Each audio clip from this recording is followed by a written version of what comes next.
it's an honor for me now to introduce to you a good friend of mine, Mike Bollinger. Many of you know Mike in our community. His family's been in our community for a long time.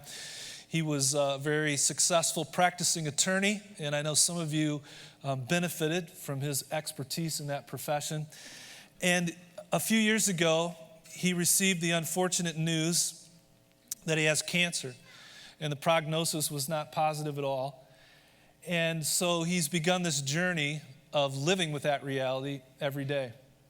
And we all know there's portions of life that we can control, and then there's that other part of life that we can't control.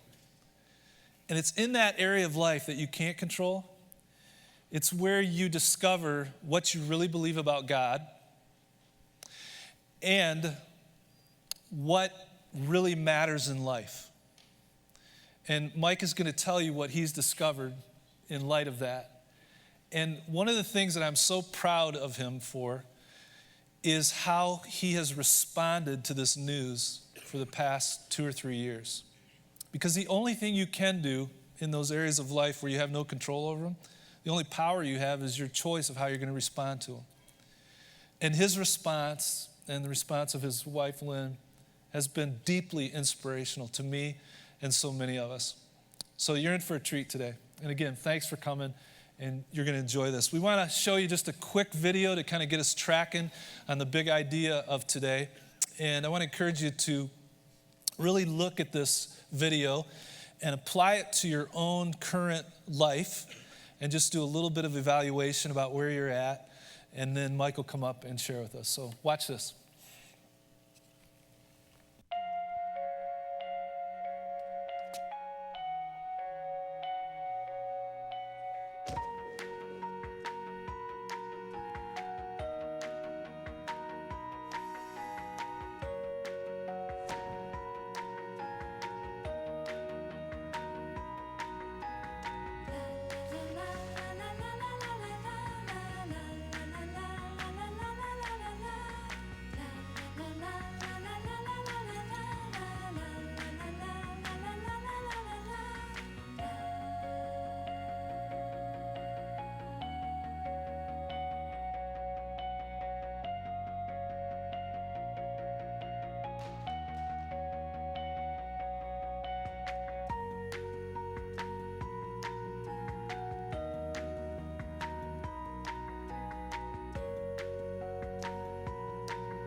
Hey, everybody, let's give a warm welcome to Mike Bollinger. Thank you. Thank you. It was a Friday evening, and my chest hurt. It had been a horrible day, horrible week. And as the evening progressed, the pain in my chest did not go away. So I announced to my wife that I thought I was having a heart attack and that I was going to St. Joe emergency room and get it looked at. So off I went.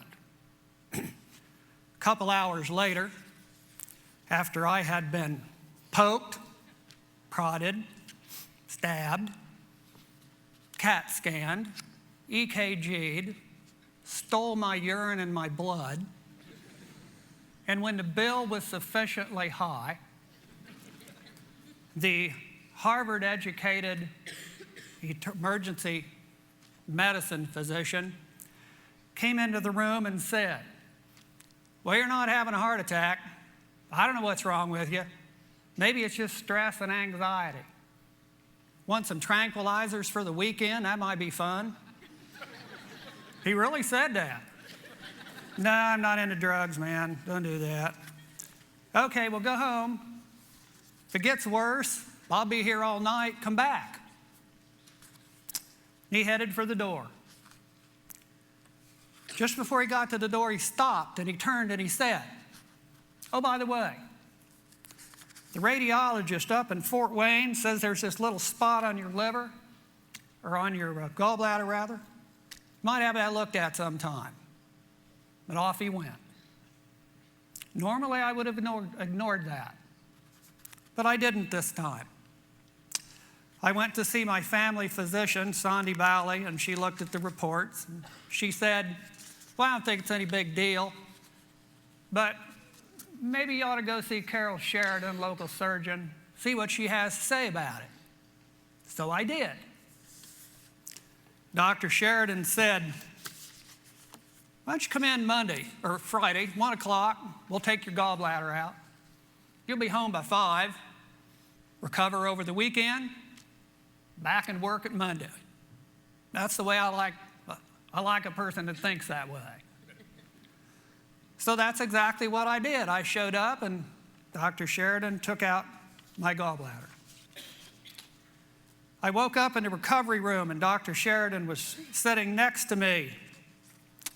She said, "I'm so sorry." And I said, "About what?" "Well, that spot turns out to be a malignant, cancerous tumor. We never see it in anybody your age. I've never seen this before. I have no explanation." "Are you sure?" I said. "Yes, we checked it twice." "Well, what does that mean?" "Well, statistically, you have 60 to 90 days to live. You're terminally ill, Mike. I'm so sorry." I said, "Surely there must be options." "Well, yes. You might go to Indiana Medical Center, IU Medical Center, see Dr. Nick Zoronsky. He does a lot of liver surgery, and I learned is a really good guitar player. You might go see him. Maybe he can help you." Within a couple days, I had seen him. A couple more days, surgery was scheduled, an 8-hour operation. And so Dr. Nick worked on my liver. I woke up in the recovery room. Nick was sitting there beside me. He said, "I'm so sorry. It didn't work out." "What happened?" "Well, I opened you up, and there was so much garbage inside you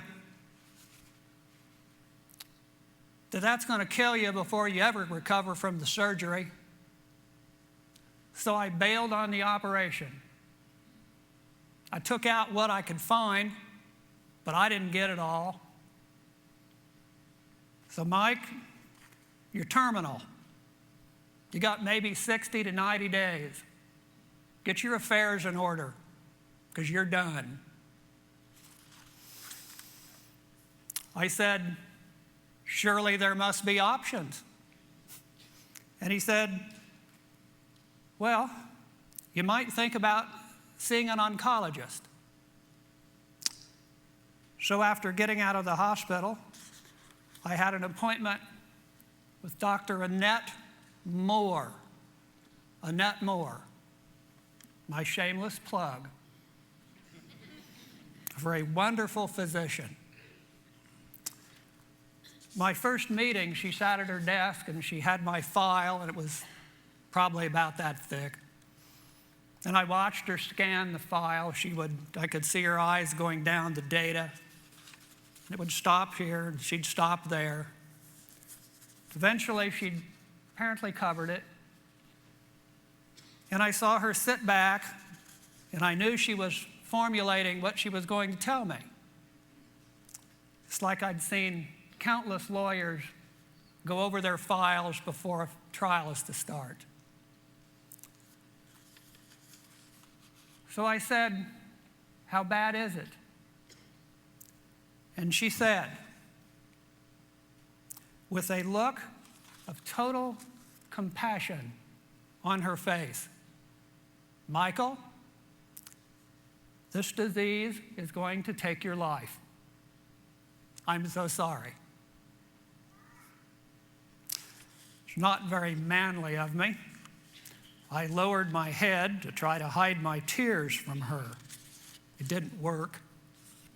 She got up off her chair and she sat down on the examining table next to me. And I will never forget that she put her arm around me and she held my hand. They don't teach you that in medical school, gang. They don't teach it. I knew I was in the right place when that happened. I knew I had found somebody that was going to take care of me. A little bit later, I met the greatest oncology nurse walking, Kathy Primerano, seated usually right over there. If you have to be stabbed in the chest 300 or 400 times, you want Kathy stabbing you. Because it doesn't hurt so much when she does it. She has a nice touch. And so began what I refer to as my dance with death, or if you prefer, tango with a tumor. At that point, when I drove home, absolutely everything that made up my life was swept onto the floor. I had no hope. There weren't any more options. I was dead, and I knew it. It's a terrible thing to have no hope. And at that point, here's what I learned. Life is precarious. You may think you have tomorrow. Well, you don't. And no plan made by me was worth any more than a cup of warm spit. Just that simple. I'm told that about 2/3 of the people that get put in this position go home, crawl into bed, and they die like flies. You may have heard of some people fighting cancer, fighting the disease. Not me. My take is that cancer is like the sky and the ocean. As all sailors and aviators know, if it wants you, you're dead.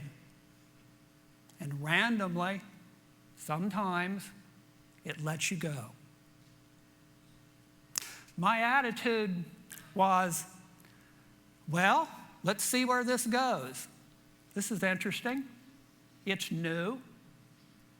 I had no intention of fighting this. I wouldn't know how to do that if you told me or asked me.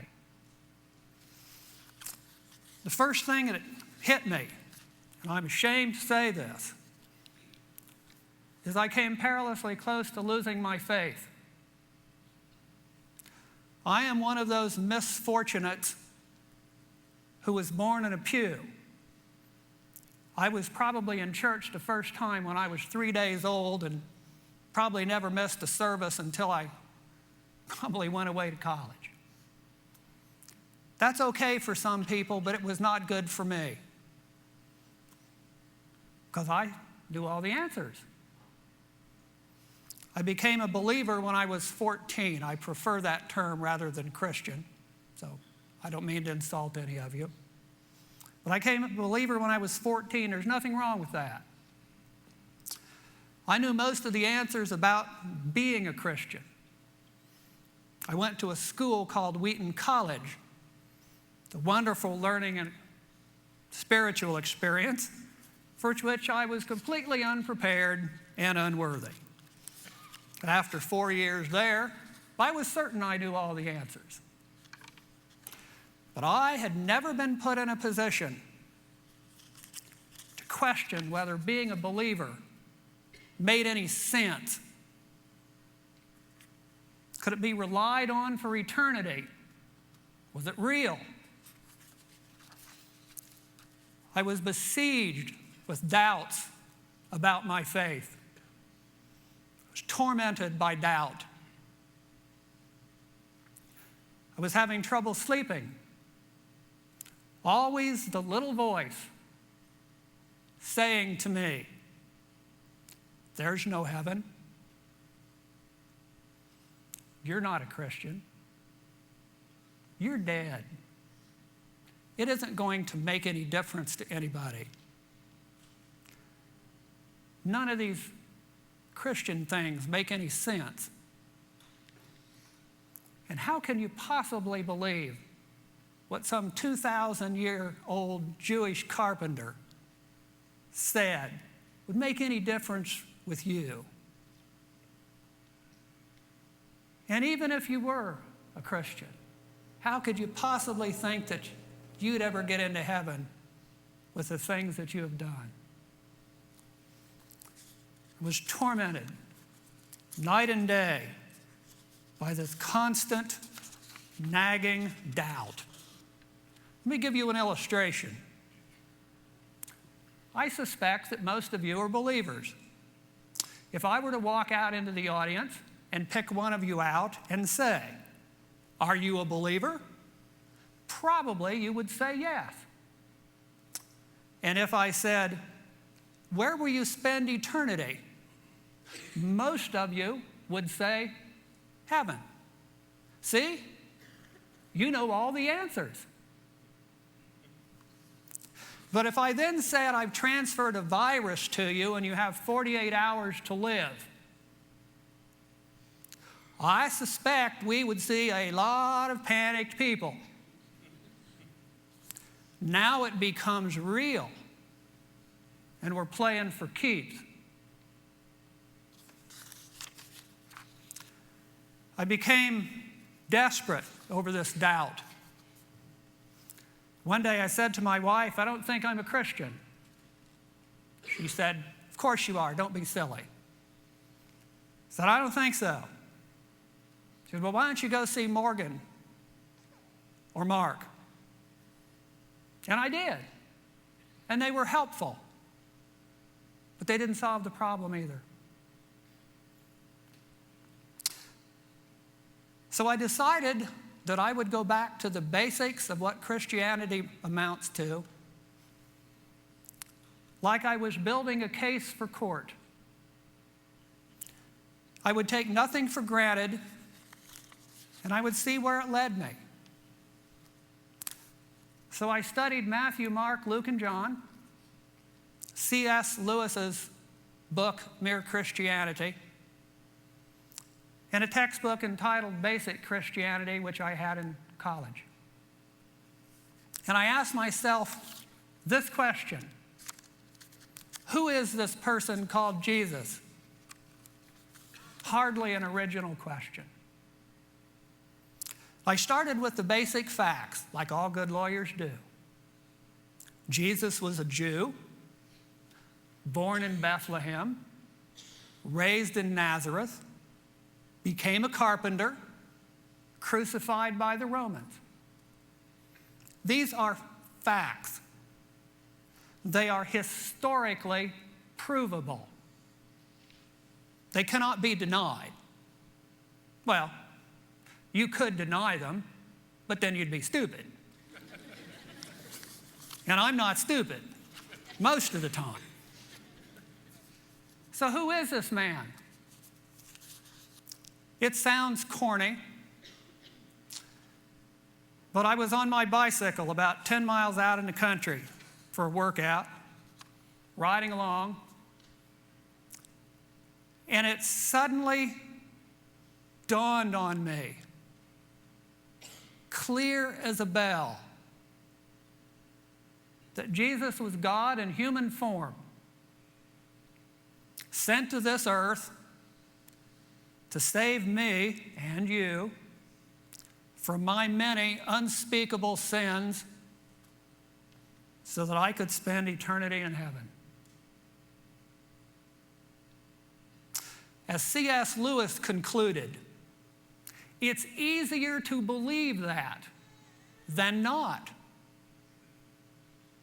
Because the only other choice you have, if you choose not to believe what I just said, is that Jesus is the greatest liar that's ever walked the face of the earth. You get a choice. When you conclude that Jesus was God in human form, all the pieces fit. And my doubts vanished, and they have never returned. That's the first thing I learned about being sick, or as a cause of being sick. The next thing I learned was that there is nothing on this earth that is more important than your family. For those of you who do not know me, I don't drink, I don't dope, I've never gambled, I don't chase women, I go to work every day, or at least I used to. I don't party, I don't beat my wife or children. By the world's standards, which are very low, I'm a great dad and husband. But what I did was worse than any of those things. I allowed my work to take their rightful place. I've had every toy there is. There's nothing wrong with that. Nobody likes a motorcycle better than I do. But they have no lasting value. In the course of a lifetime, they mean nothing. I was laying in bed one night with my wife. She was looking at the family photo album. I was reading, I happened to glance over, and I saw a photograph that I thought was particularly good. I said, "Where was that?" "Oh, that's when me and the kids went," and she named wherever it was they went. "Oh, I don't remember that." "Well, you didn't go." "I didn't?" "No." "Why not?" You were working." Let me look at that photo album. And I will not tell you that I'm not in the photo album. But I'm not in there much. Because I was working. Stupid. Stupid. I never saw my daughter Allison play basketball that I can remember for Kokomo. I was working. I never saw her play tennis. I never saw my son play basketball for Kokomo, at least I can't remember, or run track. I didn't go to any of their conferences or their programs. I never met with their teachers. I was working. Really stupid. I wanted some toys. And I totally failed to see the importance of spending time with your wife and children while you can do it. Shame on me. Because I can't ever get it back. It's gone. Can't make it up. It's just gone. I've been married to the same woman for 37 years, Lynn. In the first 35 years of our marriage, I told her I loved her maybe 10 times. No more than that. That would include on the day we got married. I don't need to do that. I'm Clint Eastwood. You guys know what I'm talking about. I can handle anything. I can fix any problem. There's no amount of pressure I can't deal with because I'm Clint Eastwood. Talk about stupid. So I decided about the time I got sick that there was never going to be a day go by that I didn't tell my wife I loved her. I'll bet half the men in this room never do that. How simple. What's it cost you? What's it cost? It's free. And what do you get out of it? Well, a lot of interesting things in the evening, which is not a bad thing. But more importantly, think about this. My wife and I have a code. The code is, I'm having a blue day. That means, leave me alone. I'm not upset with you. I'm just not doing well. And we both say that to each other frequently. I think my wife has a lot harder than I do. All I have to do is die. She has to watch me. I think that's a lot harder. So we were laying in bed one night, and I'm feeling sorry for myself. And she says, "Have you had a blue day today?" I said, "Yes." And she said, "Well, I want to tell you something.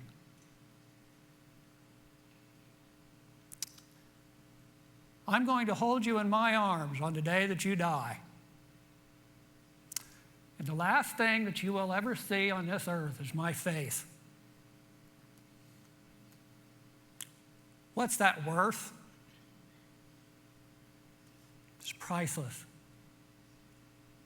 I don't deserve it. The third thing I learned is about friends. Most people don't have any. They think they do, but they don't. They have acquaintances. There's a difference. In my view, a friend is somebody you can share your hidden bad side with. And they still like you, and they'll keep their mouth shut. Friends look out for each other. They do unexpected kindnesses for each other. When I was going to be operated on at IU Medical Center, my friend Tommy DiNardo didn't have any idea where I was going to be, but he drove down to the medical center and wandered around until he found my wife in the waiting room, because he didn't want her to be alone, waiting on me. I have a friend that comes to see me every Thursday who simply said, "I'll be every Thursday till you're dead, because you're my friend." What's that worth? Can't buy it. And then there was the day I was in the hospital, and I woke up in the afternoon, as I say, half-tweeted on morphine. And there's Mark and Rhonda, Morgan and Sandra, Carl Stone King and Sherry, Monty Sanders and Liz, all standing at the foot of the bed. "What are you doing here?" "Well, we come to visit." "No, really, why are you here?" And I remember Sherry Stone King saying, "We're your friends. Where would you expect us to be?" What's that worth? Can you buy that? No.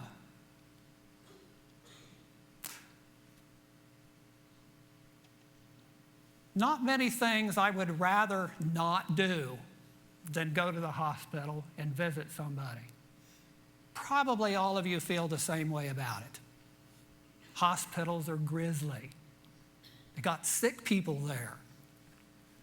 Sometimes they're in pain and they don't smell too good. Well, let me tell you something. I'm going to take away the excuse that I can't go visit somebody, you can't go visit somebody. I'm going to take that away from you. Because here's all you got to do. Go to their room. Make sure you get the right one. walk in and say, I'm sorry you're not feeling well. How hard's that? I'm here because I care about you. Sit down. Shut up. That's all you got to do. Nobody will ever remember what you talked about or care. But the fact that you were there speaks volumes. So I won't hear any more excuses. If you got somebody that you know is in the hospital, pay them a visit. You feel better about it. The next thing I learned is that there is a divine plan.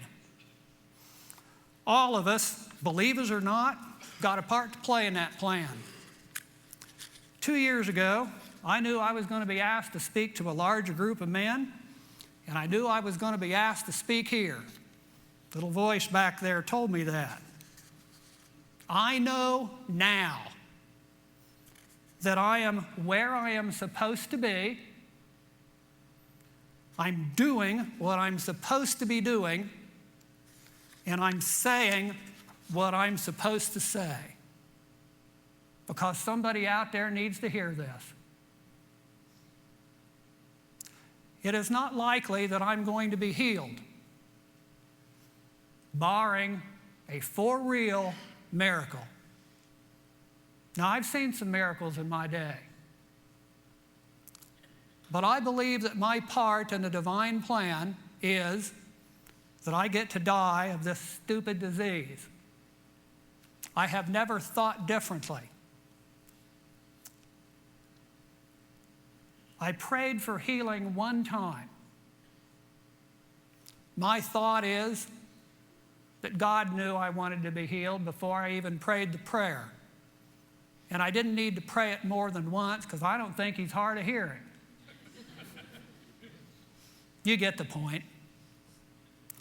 Who among us can know the mind of God or how He works? Not me.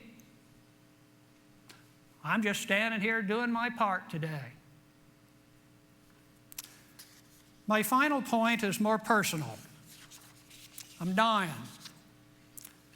The doctor says Thanksgiving or Christmas, maybe. Of course, I heard that before. 31 months worth. Call me rubber ball at the hospital because I keep bouncing back. But each day, the stupid disease picks away another part of me. I'm in pain all the time. The morphine controls it. Hopefully you don't notice anything here now. But it controls it most of the time. I can't do the things I used to do. My doctor tells me there will come a time when I get a choice. I can be drugged with painkillers literally into a coma, and I won't be able to talk to anybody, and I'll die. Or I can elect not to have as much pain medication, and then I'll be in pain and I can talk to people. What a choice. It frightens me. I worry about my daughter, Allison, the apple of her daddy's eye. My daughter's a doctor down in Texas. And when I'm dead, she'll be all right. Her mom and I raised her to be as independent as you can get. She's as tough as nails. She'll be all right. My son, Zach, kind of a late bloomer, but he's going to be okay. I can tell. He's a good kid. So I don't worry too much about him. I worry about my Lynn. The thought of losing her makes me unbearably sad. And I can't fix it. That's where I am earthwise. Spiritually, I'm here. You too.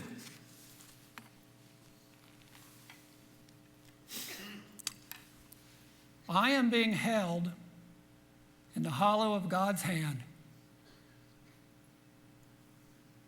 And every one of you are too, if you're a believer.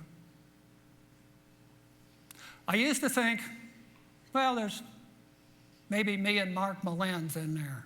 Wrong. Mark's got his own hand. There's just me, because I'm that important to the Lord. 24 hours a day, 7 days a week, that's where I am.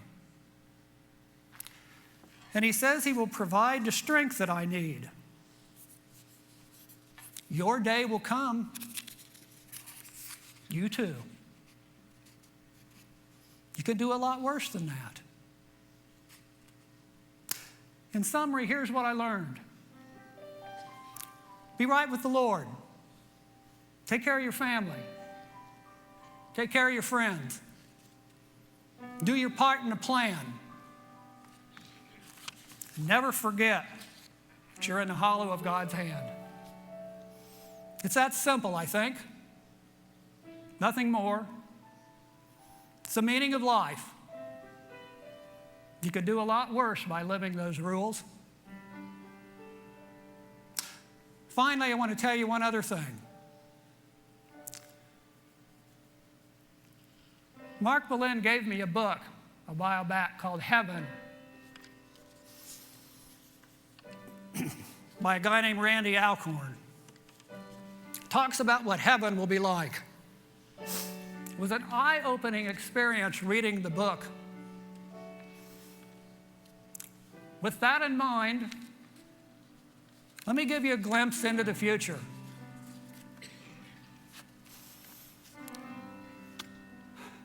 There was a new arrival in heaven today. I suspect that she will be met by her mom, her dad, maybe her Aunt Janelle. There'll be a little reception for her. And after the reception is over, she'll walk out into the streets of heaven. And to the first passerby, she will say, I'm looking for this 20-year-old. He's living in an arts and crafts cottage by a lake. He's got a grass airstrip next door that he shares with his dad. And that passerby will say, you mean Mike? Yes. You must be Lynn. Yes. Oh, he talks about you all the time. Go down that way about a mile, turn left, another quarter mile. You can't miss it. It's awfully noisy with all those airplanes and motorcycles down there.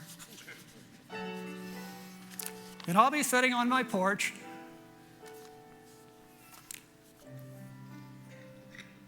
And maybe she'll appear on the path and say, I'm here. I made it.